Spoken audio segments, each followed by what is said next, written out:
I'm Jasmine Erojak with the Midday News.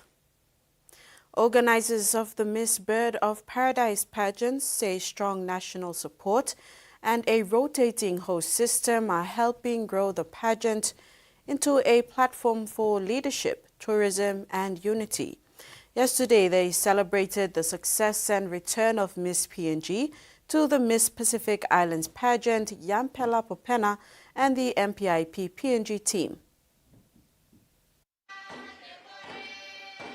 Miss Bird of Paradise Chairlady Anna Bice has thanked leaders, sponsors and the public for supporting Papua New Guinea's young pageant ambassadors. Speaking at the welcome ceremony for Miss PNG, Bice said the recent regional competition showed that when PNG women rise, the world takes notice and the contestants' effort helped bring the country together.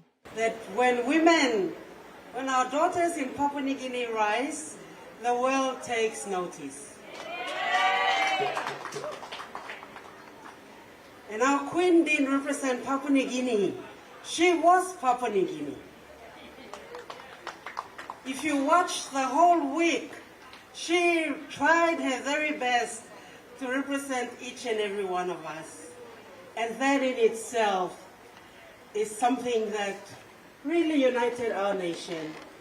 And I think if some of us lost hope and lost our love for this nation, while thanking the governor for NCD for supporting young women representing the nation, she urged him to bring Miss NCDC Hanenamo to the next national pageant. You and Bayu kissing Miss Hiri Hanenamo come. That is your Miss NCDC. Yeah, that is your Miss NCDC. So Miss NCDC, Miss Hiri Hanenamo will represent Miss NCDC in Mount Hagen. Every year, one province by hosting pageant, and we move around and help the country. This year's Miss Bird of Paradise pageant will be held in Mount Hagen, with Western Highlands province as host. Bice explained that the pageant moves to a different province each year so regions can support each other while promoting tourism, culture and participation across the country. She also acknowledged the Tourism Promotion Authority, LJ Hooker, government agencies, volunteers and families for the continued backing of the program. The rotating host system and strong national support strengthened the Miss Bird of Paradise program as a pathway for young women to grow in confidence and leadership. Salome Alman, TVWAN News. Friends of PNG visited the Children's Cancer Ward unit at the Port Moresby General Hospital and spent time with the young inpatients. The gesture was part of observing International Childhood Cancer Day, which fell on February the 15th. The visit was by the nursing team at the Pediatric Children's Cancer Ward in an effort to raise funds for doctors and nurses to get enhanced skills training in the Philippines this June. The visit is part of capacity building and exposure to specialized pediatric oncology services that will ultimately benefit children receiving cancer treatment at PMGH. Children in the ward were presented with toys and learning materials. Meals were also prepared for them, which they enjoyed as much as they did the gifts. Friends of PNG is charitable and fundraising arm of PMGH. It provides community-driven support to enhance patient care, operational needs, and hospital facilities.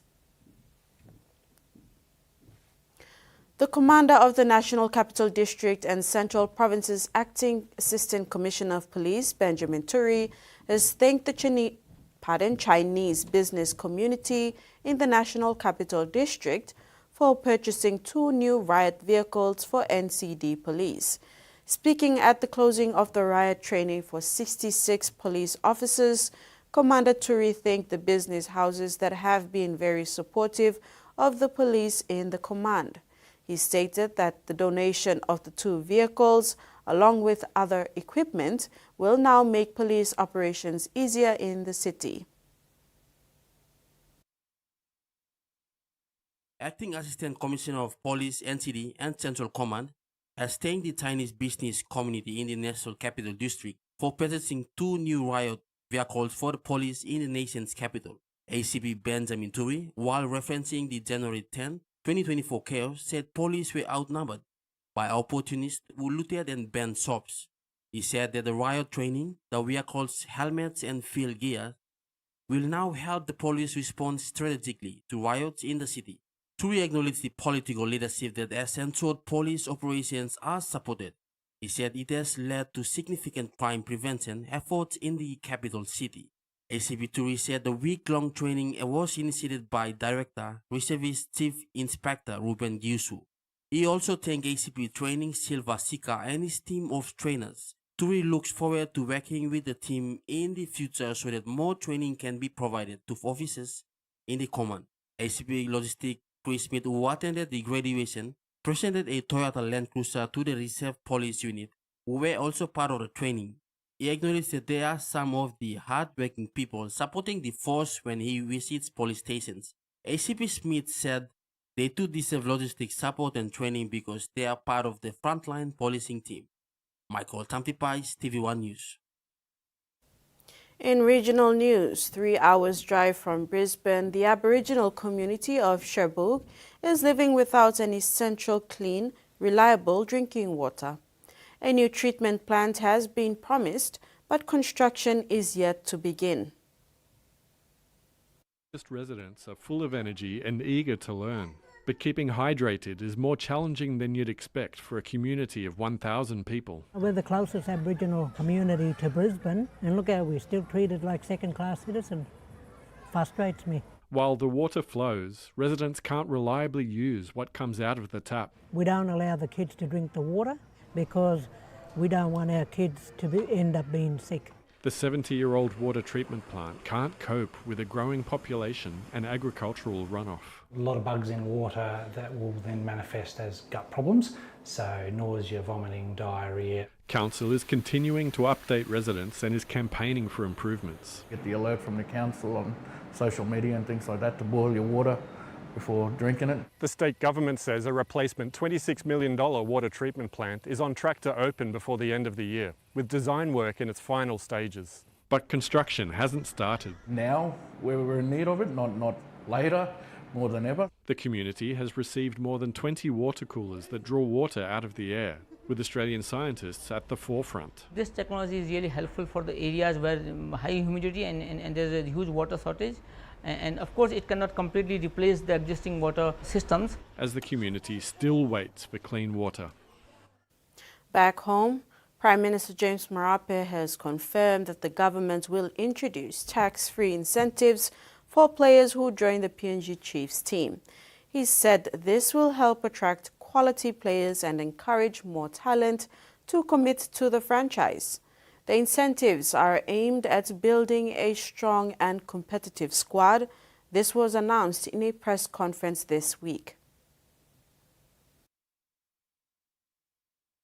My government has given an incentive unmatched before. Any salary you are contracted to is non-taxable. Whatever salary you are contracted to, from player, coach, to all technical hands, including Mr. Griezmann and every one of you who are here in the country, you work through the chief franchise, and we link hunters to the franchise also. It's tax-free. Contracted, you earn it 100%. The next generation of Rugby League Academy talents will be unveiled in April when the 2026 PNG NRL Academy competition kicks off in Port Moresby and Goroka.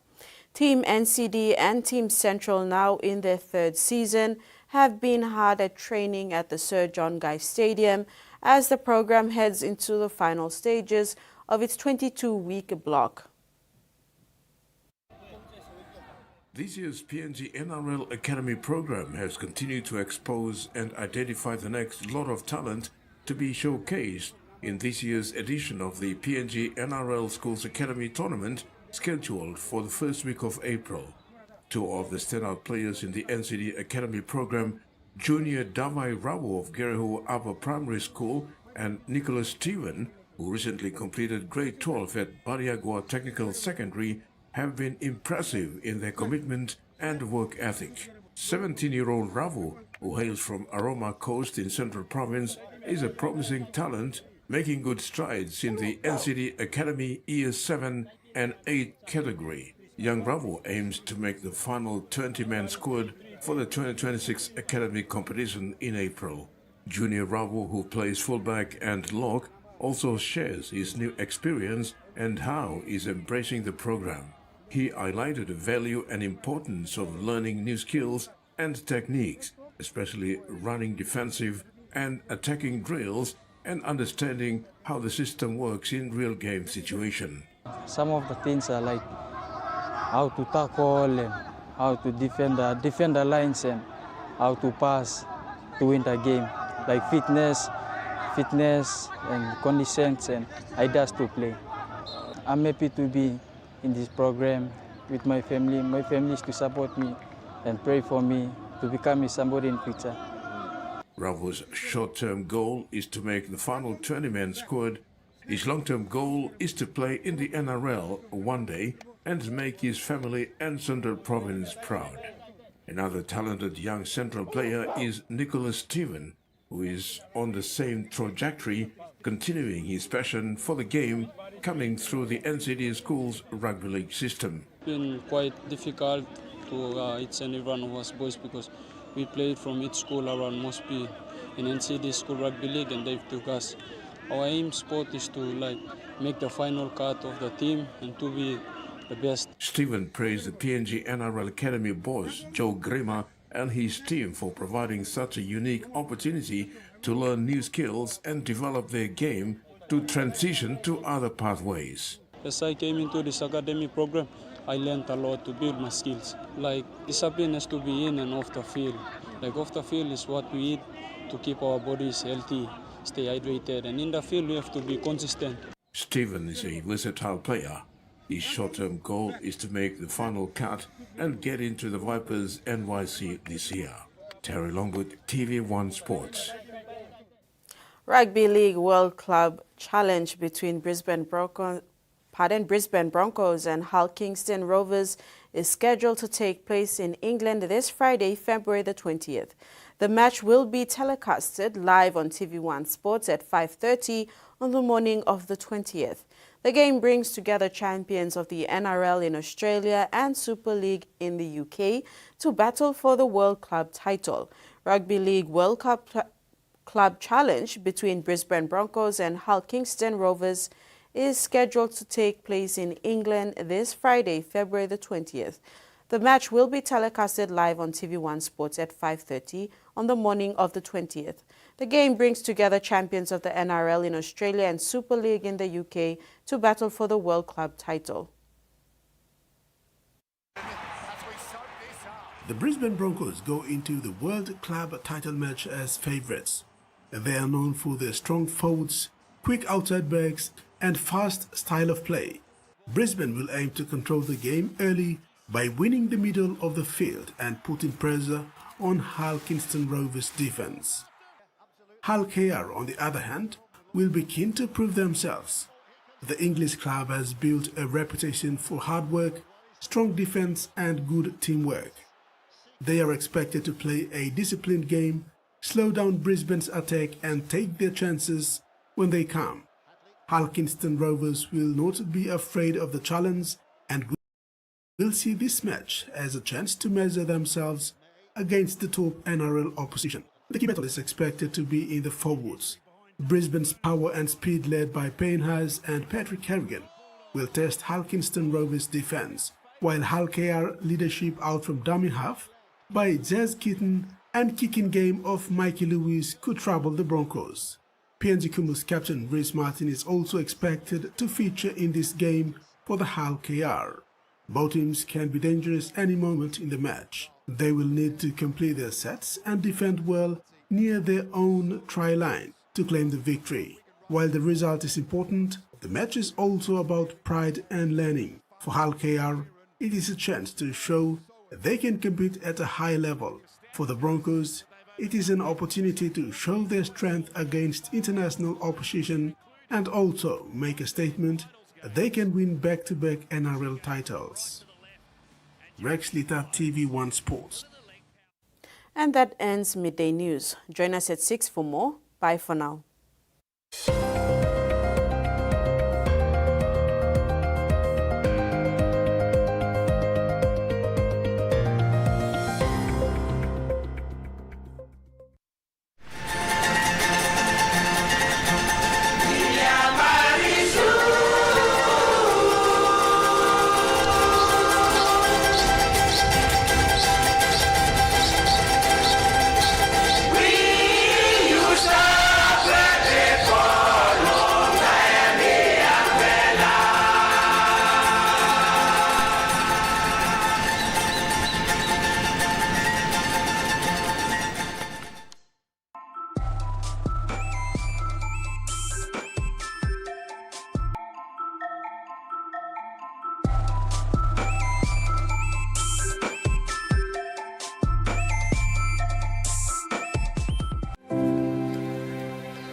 I'm Anthony Burke, and this is Culture by Design.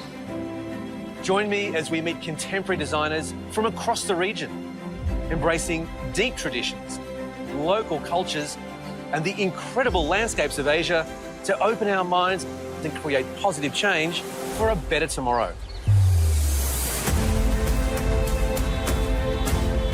Design is like music. It's a whole orchestra. The dots, the lines, the dashes. It's a whole symphony. It has to feel good. We